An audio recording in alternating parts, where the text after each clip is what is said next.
이명박 정부는 인수위 시절부터 적극적으로 프레스 프렌들리라고 네. 얘기를 했죠. 근데 그 프레스 프렌들리의 방법이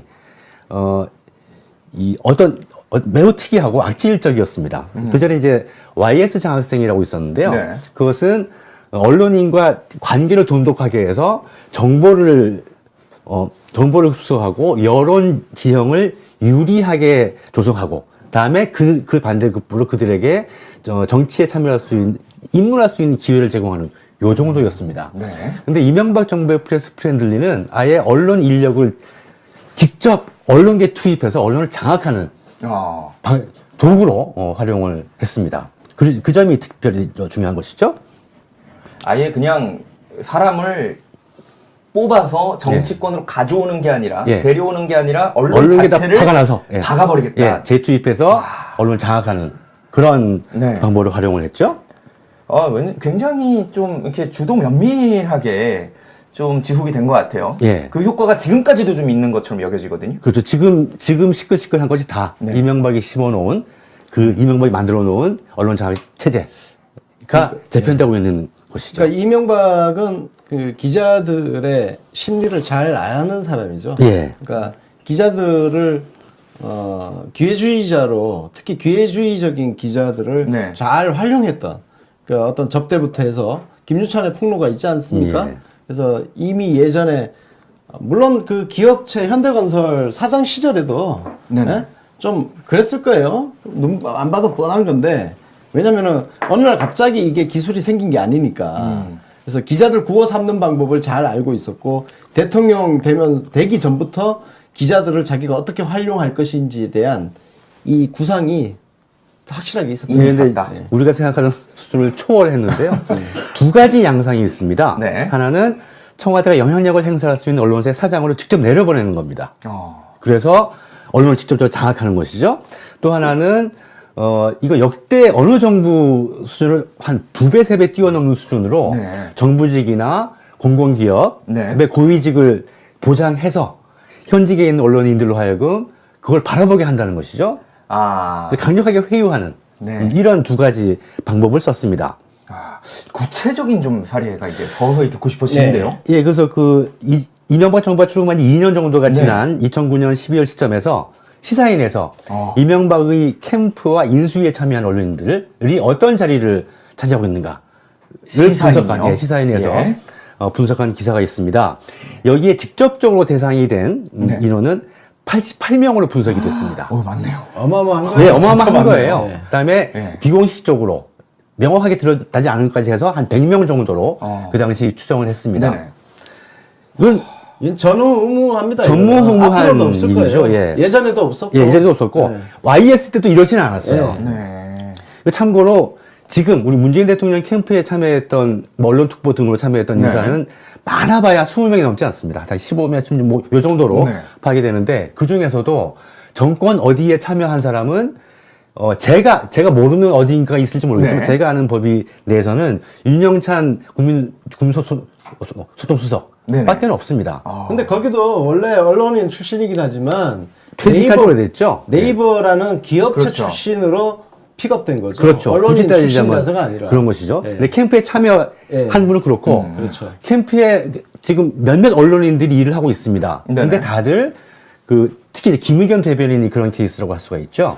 근데 캠프에 참여하거나 이번에 인수위도 없었지만 정권 창출에 직접적인 도움을 준 일이 없습니다. 그런 분들이 정권이 잡은 다음에 발탁된 것이죠. 이명박 시대는 그 언론사에서 다시 한번 좀 기록을 제대로 해야 되는 게, 그 나치 시대에 나치에 부역했던 프랑스 언론인들과 저는 맞먹는다고 생각을 합니다. 그러니까 이명박근혜 지난 9년 동안 언론이 썼던 기사라는 게 사실 진짜 정권 비판 감시 떠들고 있지만 한 게 없어요. 사실상 거의 안 했습니다. 물론 가끔씩 그래도 기자 자존심 때문에 어차피 쓸 수밖에 없는 그런 상황에 몰려서 이제 쓴 것들은 많아요.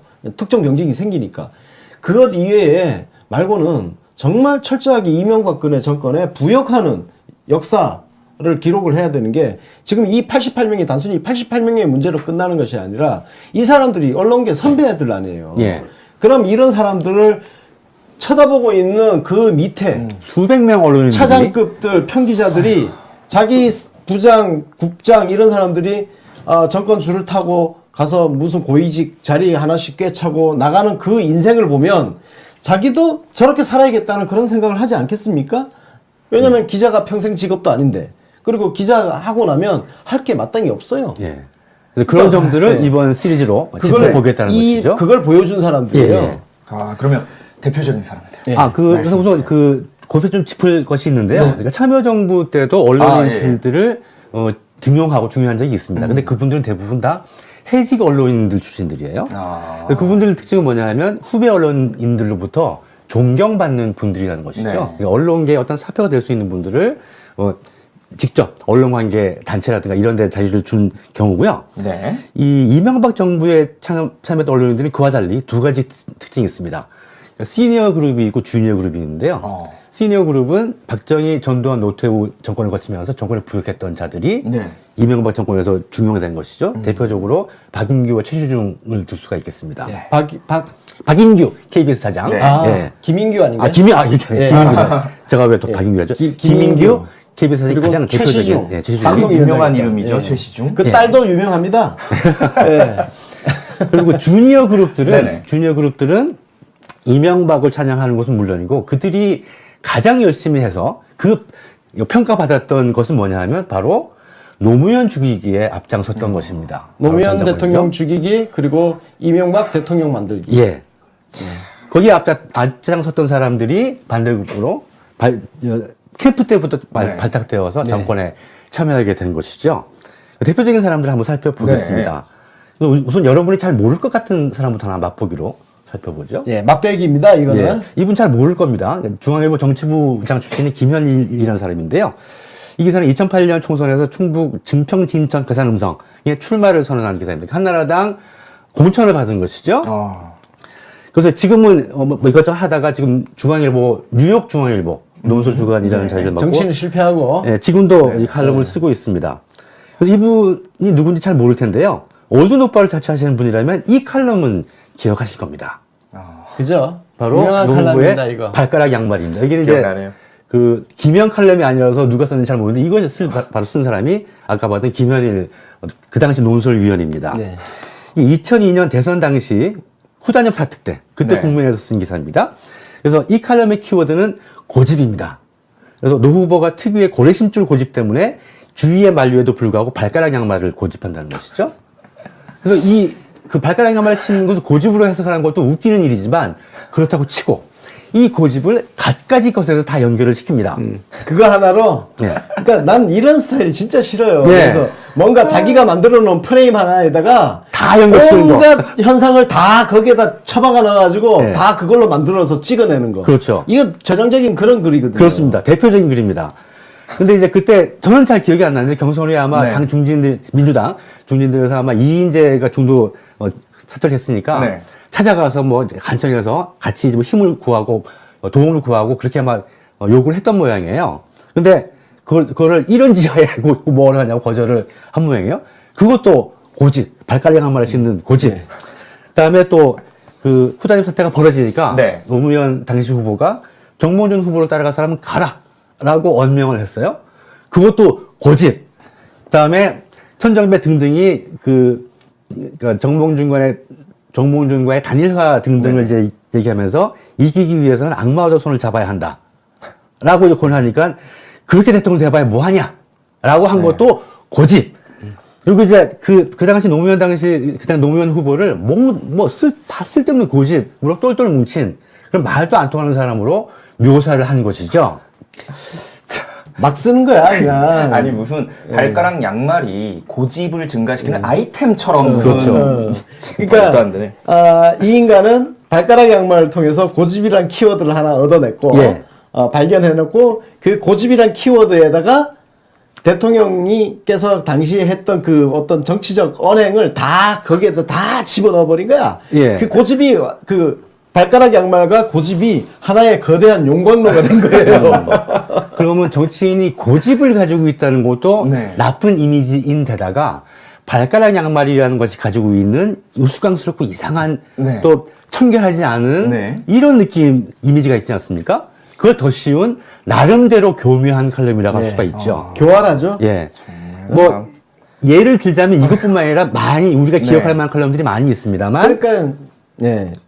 이런 칼럼을 쓰고 그 대가로 공천을 받은 거 아니에요? 예, 공천도 받고, 이제 총선 떨어진 다음에 또 이런저런 뭐 협회장관직들을 또 받기도 했습니다. 이런 인간들이 중립, 객관 이런 거 떠들면서 마치, 관찰자인 양, 와, 이런 편파적인 환경 속에서 우리 대통령께서 임기 5년을 지내셨던 거예요. 예, 더 기가 막힌 거를 이제 살펴볼 텐데요. 우리 권 대표가 아마 지금까지는 잘 참고 있었는데 이걸 보고 또 뒤집어 엎을지 모르겠습니다. 굉장히 기대하고 있습니다. 예. 오늘 원욱 나오는 건가요? 예, 근데 이제 어제 시간에 이제 권 대표께서 파이낸셜 뉴스 하는 거 가지고 친정 뭐 막 그런 말씀하셨는데 저는 뭐가 됩니까? 저는 중앙일보 제가 까고 있는 거 한 70~80%가 중앙일보입니다. 맨날 친정 까고 있어요.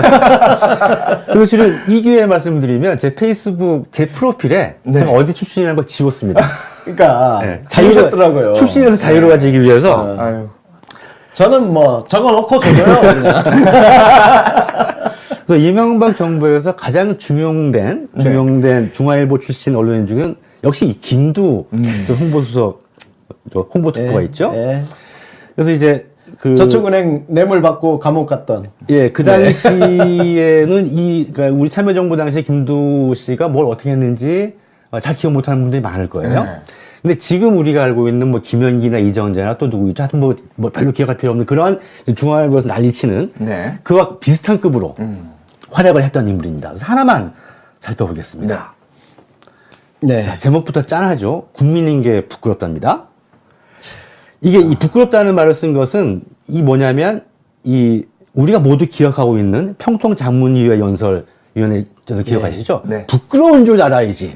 그 연설을 다룬 칼럼인데요. 그동안 그 많은 예산을 갖다 쓰고 장군님네 하고 별 달고 거들거리기만 하고 이때까지 뭐 했냔 말이야. 부끄럽지도 않아. 그걸 빗대어 쓴 게 국민인 게 부끄럽다라는 칼럼 제목도 그렇게 단 것이죠. 처음 이제 한 문단을 살펴보면 증오와 분노에 찬 목소리, 오만 불손하고 품이라고는 찾을 길 없는 제스처로 국민의 넋을 잃게 했다. 때론 두 손을 바지 주머니에 찌른 모습으로, 때론 연단을 주먹으로 몇 번씩 내려치면서, 때론 고함과 함께 주먹을 내보이면서 지켜본 국민의 가슴은 산산이 부서졌다. 그런데 지금도 마찬가지겠지만 이 당시 이 연설을 본 국민 중에 정말 가슴이 부서진 국민들이 있을까요? 오히려 속이 좀 시원하게 뚫렸죠. 아니면 부끄럽든지 그 둘 중에 하나일 겁니다. 제가 제 개새끼론의 사실 출발점이 노무현 대통령님에 대한 그 당시 언론의 평가 때문이에요. 그러니까 그 당시 언론들이 우리 대통령님 흠집내는 제일 쉽게 하는 게 뭐냐면은 천박하다, 가볍다, 말을 함부로 한다, 거칠다 이런 거였거든요. 그러면서 지금 김두욱 칼럼에도 그게 나오잖아요. 품위 이야기하고 뭐 제가 그래서 말 고상하게 하고 점잖 떠는 거에 대한 반감이 본능적으로 그냥 깔려 있어요. 그래서 제가 손석희 같은 인간을 별로 안 좋아하는 게 개똥폼 잡는 거 되게 싫어요. 그리고 말 굉장히 바르게 박형준 같은 인간을 약간 혐오하는 게 말을 남들이 보면 정말 너무 점잖게 하잖아요. 근데 그 굉장히 보기 좋은 모습에 숨어 있는 뱀 혓바닥 같은 그런 독사 같은 말들, 거짓말들 이런 것들 때문에 화가 나거든. 근데 우리 노무현 대통령께서 그 당했던 것들 생각하면 그걸 함께 한번 보겠습니다. 개새끼들하고 그림 한번 띄워주세요. 마지막 문단을 한번 보겠습니다. 이 다음 그림요. 네. 자, 좀 길지만 한번 읽어보겠습니다. 1년 남짓 남은 임기 동안 노 대통령이 이 나라를 얼마나 더 만신창이로 만들지 걱정스럽다. 얼마나 국민이 참담한 심정을 더 느끼게 만들지 우려된다. 얼마나 더 대한민국 국민인 것을 부끄럽게 만들지 아득하기만 하다. 그래서 다짐해본다. 노 대통령을 반면교사로 삼아야 한다고. 콤플렉스로 똘똘 뭉친 대통령, 정서불안적인 대통령, 자신의 무리성에 대한 확신이 지나친 나머지 잘못을 지적당하면 참지 못하고 싸우자고 덤비는 대통령은 뽑지 말아야 한다. 그런 대통령은 국민의 가슴을 찢고 국민의 자존심을 패대기 치고 국민의 정신을 황폐화시킨다. 잘못은 한 번으로 족하다. 더 길게 코멘트 하지 않겠습니다. 단지 참여정부 내내 이런 식의 저주와 막말과 폭언이 대통령을 향해 일상적으로 퍼부어졌다는 사실만 우리 함께 상기해보고 기억해보는 것으로 하겠습니다. 하나하나 짚어나가면 제 성질을 못 참을 것 같습니다. 어떻게 참 이게 보면 볼수록 사실 분노가 치밀죠. 그 당시에 정말 심리학자까지, 심리학 교수까지 동원해서 그런 이미지를 만들려고 했다는 이야기가 계속 나오고 있잖아요. 이거 전형적인 그런 글이거든요. 그렇습니다. 대표적인 글입니다.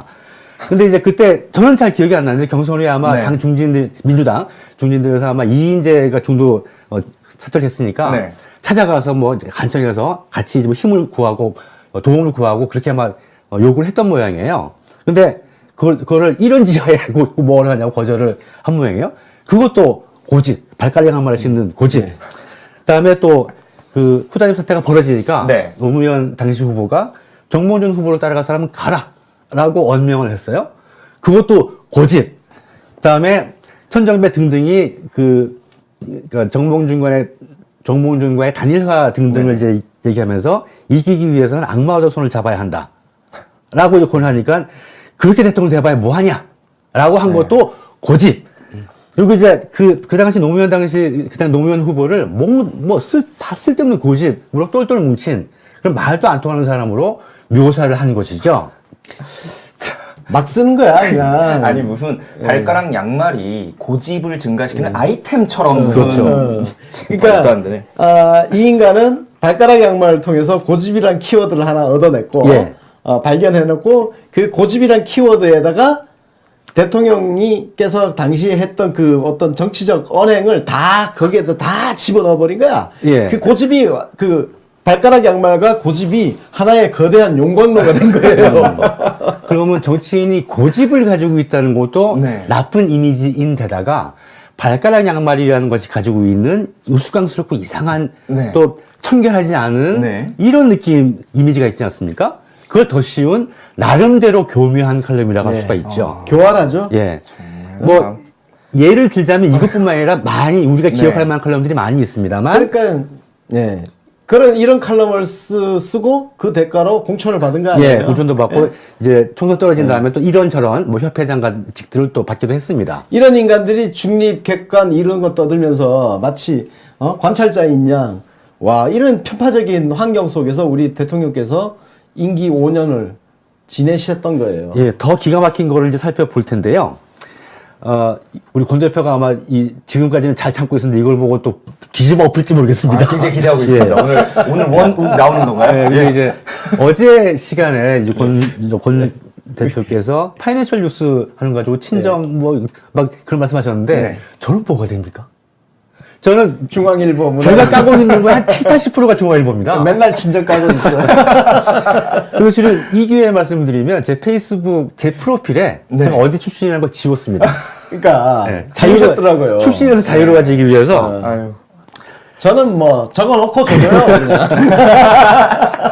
그래서 이명박 정부에서 가장 중용된 중앙일보 출신 언론인 중은 역시 이 김두 홍보수석 홍보 특보가 있죠. 그래서 이제 저축은행 뇌물 받고 감옥 갔던. 예, 그 당시에는 그러니까 우리 참여정부 당시에 김두 씨가 뭘 어떻게 했는지 잘 기억 못하는 분들이 많을 거예요. 근데 지금 우리가 알고 있는 뭐 김현기나 이정재나 또 누구 있죠? 하여튼 뭐 별로 기억할 필요 없는 그런 중앙일보에서 난리치는 그와 비슷한 급으로 활약을 했던 인물입니다. 그래서 하나만 살펴보겠습니다. 자, 제목부터 짠하죠. 국민인 게 부끄럽답니다. 이게 이 부끄럽다는 말을 쓴 것은 뭐냐면 우리가 모두 기억하고 있는 평통장문위원회 연설위원회 기억하시죠? 부끄러운 줄 알아야지. 그 연설을 다룬 칼럼인데요. 그동안 그 많은 예산을 갖다 쓰고 장군님 내하고 별 달고 거들거리기만 하고 이때까지 뭐 했냔 말이야. 부끄럽지도 않아. 그걸 빗대어 쓴 게 국민인 게 부끄럽다라는 칼럼 제목도 그렇게 단 것이죠. 처음 한 문단을 살펴보면 증오와 분노에 찬 목소리, 오만불손하고 품이라고는 찾을 길 없는 제스처로 국민의 넋을 잃게 했다. 때론 두 손을 바지 주머니에 찌른 모습으로, 때론 연단을 주먹으로 몇 번씩 내려치면서, 때론 고함과 함께 주먹을 내보이면서 지켜본 국민의 가슴은 산산이 부서졌다. 그런데 지금도 마찬가지겠지만 이 당시 이 연설을 본 국민 중에 정말 가슴이 부서지는 국민들이 있을까요? 오히려 속이 좀 시원하게 뚫렸죠. 아니면 부끄럽든지 네. 그 둘 중에 하나일 겁니다. 제가 제 개새끼론의 사실 출발점이 노무현 대통령님에 대한 그 당시 언론의 평가 때문이에요. 예. 그러니까 그 당시 언론들이 우리 대통령님 흠집내는 제일 쉽게 하는 게 뭐냐면은 천박하다, 가볍다, 말을 함부로 한다, 거칠다 이런 거였거든요. 그러면서 지금 김두국 칼럼에도 그게 나오잖아요. 품위 이야기하고 그렇죠. 뭐 제가 그래서 말 고상하게 하고 점잖 떠는 거에 대한 반감이 본능적으로 그냥 깔려 있어요. 그래서 제가 손석희 같은 인간을 별로 안 좋아하는 게 개똥폼 잡는 거 되게 싫어요. 그리고 말 굉장히 바르게 박형준 같은 인간을 약간 혐오하는 게 말을 남들이 보면 정말 너무 이명박 정부는 인수위 시절부터 적극적으로 프레스 프렌들리라고 네. 얘기를 했죠. 근데 그 프레스 프렌들리의 방법이 매우 특이하고 악질적이었습니다. 그 전에 이제 YS 장학생이라고 있었는데요. 네. 그것은 언론인과 관계를 돈독하게 해서 정보를 흡수하고 여론 지형을 유리하게 조성하고 다음에 그 반대급부로 그들에게 정치에 참여할 수 있는 입문할 수 있는 기회를 제공하는 요 정도였습니다. 네. 근데 이명박 정부의 프레스 프렌들리는 아예 언론 인력을 직접 언론계에 투입해서 언론을 장악하는 도구로 활용을 했습니다. 그 점이 특별히 중요한 것이죠. 아예 그냥 사람을 뽑아서 정치권으로 가져오는 게 아니라 데려오는 게 아니라 언론 자체를 박아놔서 박아버리겠다. 재투입해서 언론을 장악하는 그런 방법을 활용을 했죠. 굉장히 좀 이렇게 주도 면밀하게 좀 지속이 된 것 같아요. 예. 그 효과가 지금까지도 좀 있는 것처럼 여겨지거든요. 그렇죠. 지금 시끌시끌한 것이 다 이명박이 심어놓은 이명박이 만들어놓은 언론 장악 체제가 재편되고 있는 것이죠. 그러니까 이명박은 그 기자들의 심리를 잘 아는 사람이죠. 예. 그러니까 기자들을 기회주의자로 특히 기회주의적인 기자들을 잘 활용했던 그러니까 어떤 접대부터 해서 김유찬의 폭로가 있지 않습니까? 예. 그래서 이미 예전에 물론 그 기업체 현대건설 사장 시절에도 좀 그랬을 거예요. 눈 안 봐도 뻔한 건데 왜냐면은 어느 날 갑자기 이게 기술이 생긴 게 아니니까. 그래서 기자들 구워 삼는 방법을 잘 알고 있었고 대통령 되기 전부터 기자들을 자기가 어떻게 활용할 것인지에 대한 이 구상이 확실하게 있었던 것 같다. 우리가 생각하는 수준을 초월했는데요. 두 가지 양상이 있습니다. 하나는 청와대가 영향력을 행사할 수 있는 언론사의 사장으로 직접 내려보내는 겁니다. 그래서 언론을 직접 장악하는 것이죠.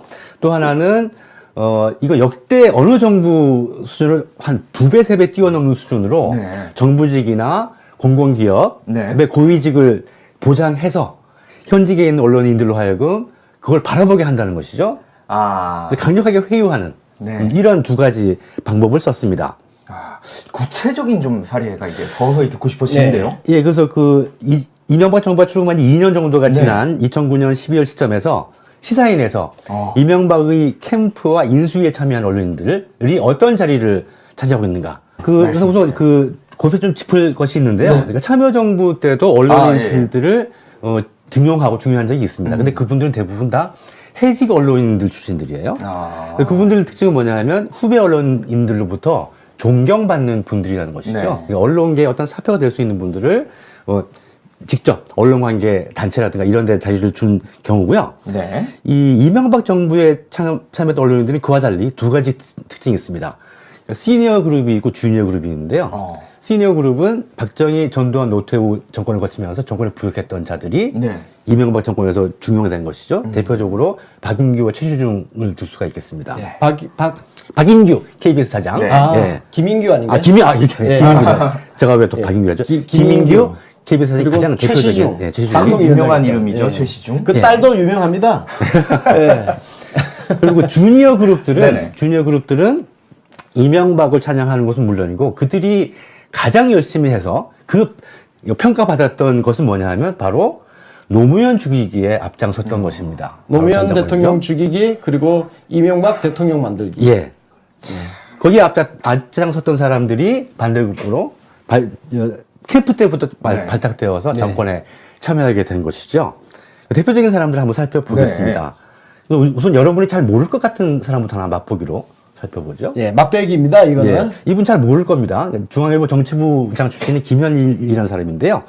이 기사는 2008년 총선에서 충북 증평 진천 괴산 음성에 출마를 선언한 기사입니다. 한나라당 공천을 받은 것이죠. 그래서 지금은 뭐 이것저것 하다가 지금 중앙일보, 뉴욕 중앙일보 논술 주간이라는 자리를 맡고 정치는 실패하고. 예, 지금도 이 칼럼을 쓰고 있습니다. 그래서 이분이 누군지 잘 모를 텐데요. 올드노빠를 자처하시는 분이라면 이 칼럼은 기억하실 겁니다. 그죠? 바로 유명한 노무부의 칼럼입니다, 이거. 발가락 양말입니다. 이게 기억나네요. 이제 그 김현 칼럼이 아니라서 누가 썼는지 잘 모르는데 이것을 바로 쓴 사람이 아까 봤던 김현일 그 당시 논설위원입니다. 네. 2002년 대선 당시 후단협 사태 때 그때 네. 국면에서 쓴 기사입니다. 그래서 이 칼럼의 키워드는 고집입니다. 그래서 노 후보가 특유의 고래심줄 고집 때문에 주위의 만류에도 불구하고 발가락 양말을 고집한다는 것이죠. 그래서 그 발가락 양말을 신는 것을 고집으로 해석하는 것도 웃기는 일이지만 그렇다고 치고 이 고집을 갖가지 것에서 다 연결을 시킵니다. 그거 하나로. 예. 그러니까 난 이런 스타일 진짜 싫어요. 예. 그래서 뭔가 자기가 만들어 놓은 프레임 하나에다가 다 연결시키는 거. 온갖 현상을 다 거기에다 처박아 넣어가지고 예. 다 그걸로 만들어서 찍어내는 거. 그렇죠. 시사인이요? 시사인에서 예. 분석한 기사가 있습니다. 여기에 직접적으로 대상이 된 인원은 88명으로 분석이 됐습니다. 맞네요. 어마어마한 거예요. 네, 진짜 어마어마한 많네요. 거예요. 예. 그다음에 예. 비공식적으로 명확하게 드러나지 않은 것까지 해서 한 100명 정도로 그 당시 추정을 했습니다. 네. 이건 이건 전무후무합니다. 전무후무한 앞으로도 없을 일이죠. 거예요. 예. 예전에도 없었고. 예전에도 없었고 네. YS 때도 이러지는 않았어요. 네. 참고로 지금 우리 문재인 대통령 캠프에 참여했던 언론 특보 등으로 참여했던 네. 인사는 많아봐야 20명이 넘지 않습니다. 다 15명, 16명 뭐 요 정도로 네. 파악이 되는데 그 중에서도 정권 어디에 참여한 사람은 제가 모르는 어디인가가 있을지 모르겠지만 네. 제가 아는 법이 내에서는 윤영찬 국민소통수석 네네. 밖에는 없습니다. 근데 거기도 원래 언론인 출신이긴 하지만 퇴직한 지 오래됐죠? 네이버라는 기업체 그렇죠. 출신으로 픽업된 거죠. 그렇죠. 언론인 굳이 따지자면 출신이라서가 아니라. 그런 것이죠. 예. 근데 캠프에 참여한 예. 분은 그렇고 그렇죠. 캠프에 지금 몇몇 언론인들이 일을 하고 있습니다. 네네. 근데 다들 특히 이제 김의겸 대변인이 그런 케이스라고 할 수가 있죠. 네. 근데 캠프에 참여하거나 이번 인수위도 없었지만 정권 창출에 직접적인 도움을 준 일이 없습니다. 그런 분들이 정권이 예. 잡은 다음에 발탁된 것이죠. 그러니까 이명박 시대에는 그 언론사에서 다시 한번 좀 기록을 제대로 해야 되는 게 그 나치 시대에 나치에 부역했던 프랑스 언론인들과 저는 맞먹는다고 생각을 합니다. 예. 그러니까 이명박근혜 지난 9년 동안 언론이 썼던 기사라는 게 사실 진짜 정권 비판 감시 떠들고 있지만 한 게 없어요. 사실상 거의 안 했습니다. 물론 가끔씩 그래도 기자 존신 때문에 어차피 쓸 수밖에 없는 그런 상황에 몰려서 이제 쓴 것들은 많아요. 특정 경쟁이 생기니까. 그것 이외에 말고는 정말 철저하게 이명박근혜 정권에 부역하는 역사를 기록을 해야 되는 게 지금 이 88명이 단순히 88명의 문제로 끝나는 것이 아니라 이 사람들이 언론계 선배들 아니에요. 예. 그럼 이런 사람들을 쳐다보고 있는 그 밑에 수백 명 언론인들이 차장급들 평기자들이 자기 부장, 국장 이런 사람들이 정권 줄을 타고 가서 무슨 고위직 자리 하나씩 꿰차고 나가는 그 인생을 보면 자기도 저렇게 살아야겠다는 그런 생각을 하지 않겠습니까? 왜냐면 기자가 평생 직업도 아닌데 그리고 기자가 하고 나면 할 게 마땅히 없어요. 예. 그래서 그런 점들을 네. 이번 시리즈로 짚어보겠다는 것이죠. 그걸 보여준 사람들이에요. 예. 그러면 대표적인 사람들. 예.